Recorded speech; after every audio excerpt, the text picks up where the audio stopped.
Today I'm going to go through just a simple process of putting some nightlight truck bed lighting into my Ford pickup truck and show you how I did it. I got a 3-strand nightlight kit off of Amazon. I'll put some links in the description. And it's got 3 strands of about 6 foot of the LED rope lights on them with some 3M backing tape on the back. And I'm going to choose to use only 2 of those strands. The 3rd strand I'm going to use in my UTV, and I'll hook it up in there for some lighting for ice fishing. The kit gives you little coils on the end of each one of these strips, and it's enough to go all the way around the front of the bed. I don't need that much light in the bed when the tonneau cover is closed. It's mostly for deer hunting in the winter, really early in the morning, really late in the afternoon when it's dark, and I just need enough light to see things. I don't need it to be daylight under there. In any case, these 2 strips are going to be plenty of light. So what I'm going to do is actually mount these to the underside of my tonneau cover frame, and that's simply because on the Ford F-150 with the tonneau cover frame on it, there's just not a real good place to mount them on the truck itself. I plan on having a tonneau cover on here for many years, so worst case scenario, I got to replace them at some point and tear them off and replace them again. So I'm going to do this. Obviously sticking on some rope lights is not a big deal. I think the meat of the content here will really be about the electrical portion here. I've decided to use, the switch button back here, but with the Fords, there's not a real good power source in the back. So there's a couple ways we can do this, and I'll show you how I do it. So based on where I want this light, I'm going to go from the back corner of my tonneau frame and go about 6 inches. So I do that on both sides. I'm going to literally peel this tape off and stick the tape up. Doesn't have to be perfect, but I'm going to get it real close. That way the light is nice and even.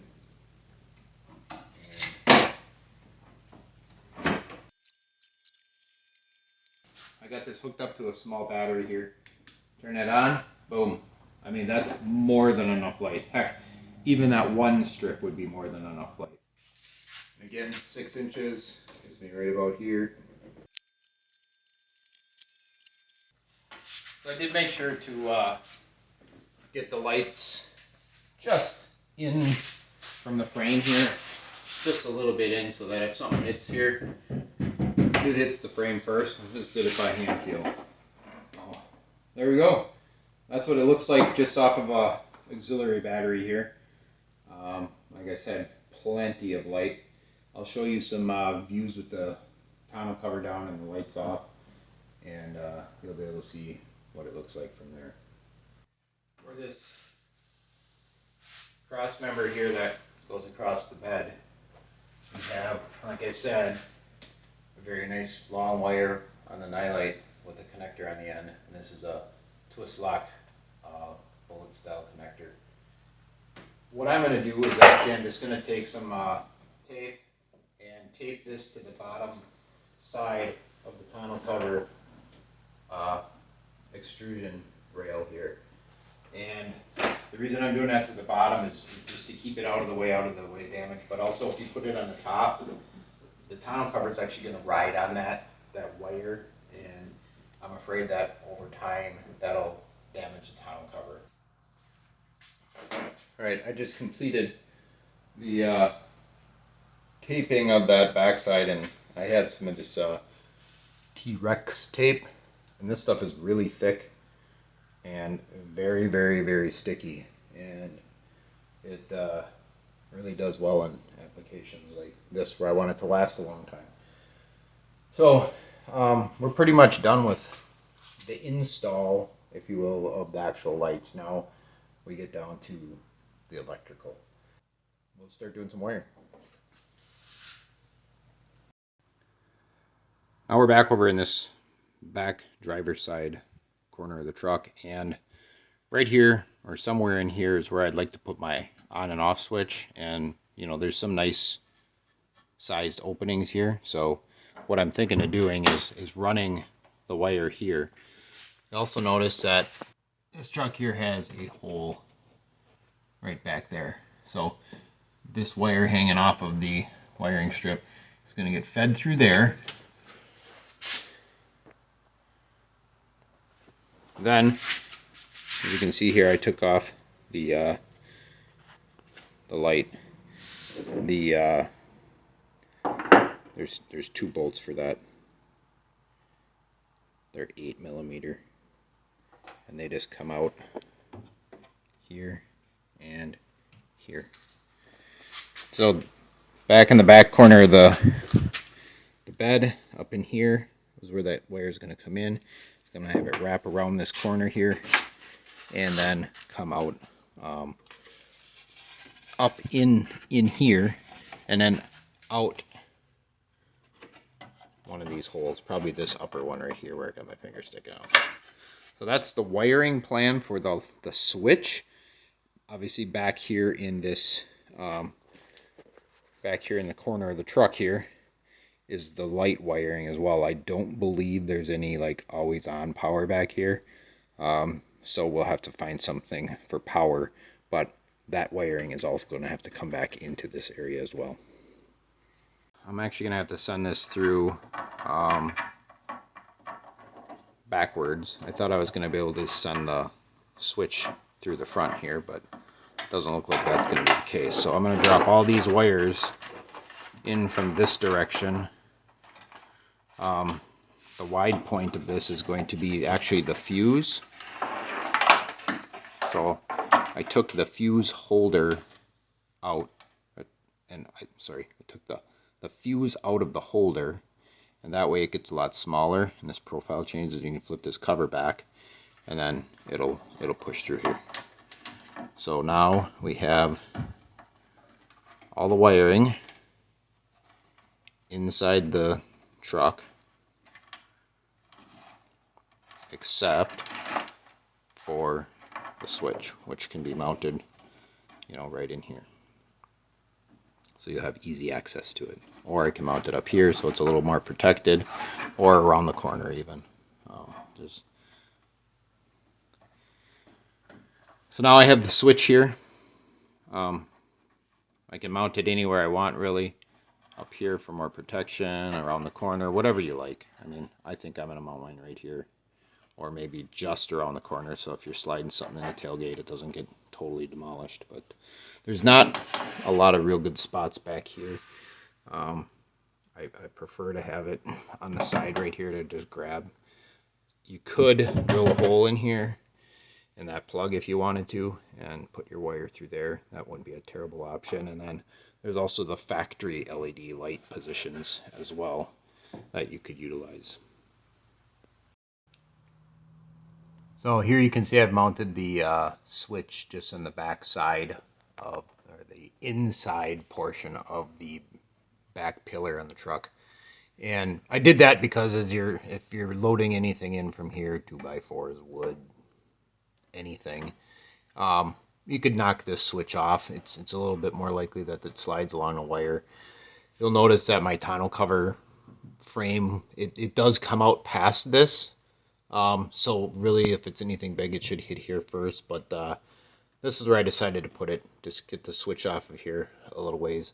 I guess you could put some wire loom around here if you were really concerned about the wiring. I think I'm just gonna play it dangerous right now and see how long it lasts like this. I'm guessing it's going to be a long time, so I'm not gonna mess around with anything else. So this is gonna be a little bit difficult to see, but I found this online in terms of getting constant power to your back bumper. The 7-pin trailer harness does have power to it, but only when it detects a trailer.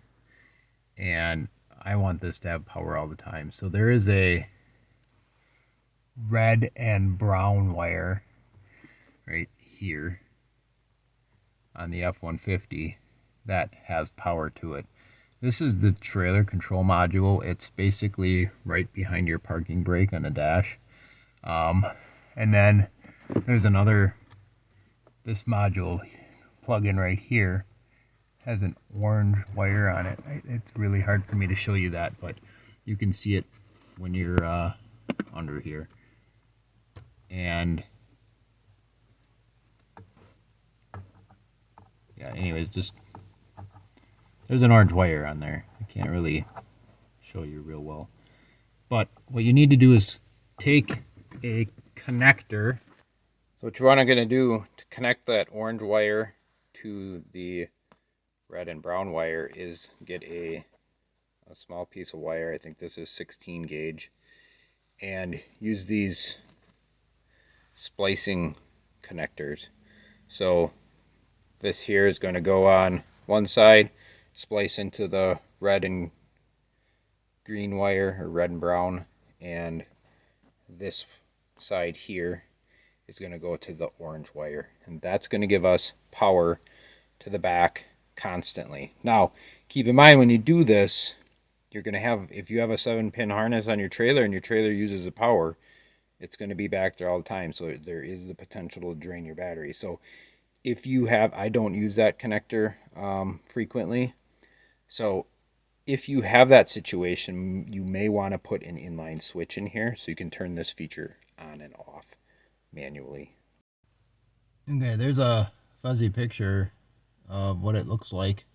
Not gonna lie, it wasn't the most fun getting up in there and doing that, but it can be done. So take your time, get a decent amount of wire to work with, and you might have to cut a little bit back of that cloth type wrap around the wires just to get enough to work with. But once you're in there, it's just a minute or two of messing around and you'll have it done.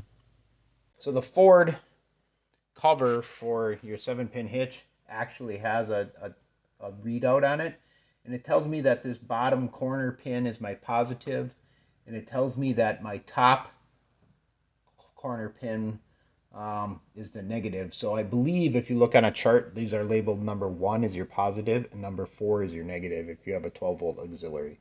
So let's double check that we have power there. So here's positive and here's negative. And there we go. We have 12.4 volts there. Truck is off. Truck's been off. There's nothing showing up. So we've successfully brought 12-volt power back to this plug with that jumper up in the dash. So now all we have to do is take wire from here, the back side of this plug, over to our blinker area, and go from there. This only requires a 3-foot run of wire rather than the entire truck length. All right, I'm back in the rear blinker cavity here, and I found a negative, and I connected it with one of these splicing devices again. I'm a little bit shy of how thin this wire is, but we're going to give it a shot. Worst case scenario is I fry this wire right here. I drawn too much amps to it, and we'll see. It's a ground, so it's not as critical, I guess, but we'll see what happens. Yeah, okay. Alright, we're getting down to the final stages here. Where I've got just a long red wire here for a positive, and then I have the positive here in the tail light housing, and I'm going to solder these together and then just put a shrink wrap over the top. So I want to do that just to keep the water and the stuff out. Shrink that up. Okay.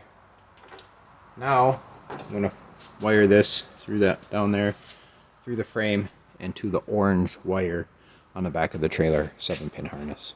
So finally, I'm under the truck here. You got the positive wire coming out from the rear tail light area along the frame. I did find a ground here, so if you were not too satisfied with the ground in the tail light, you could always attach another wire to your light wire and attach it to here. Probably be a better spot overall. Ran it up over the frame and then down to right here. Here's a 7-pin harness.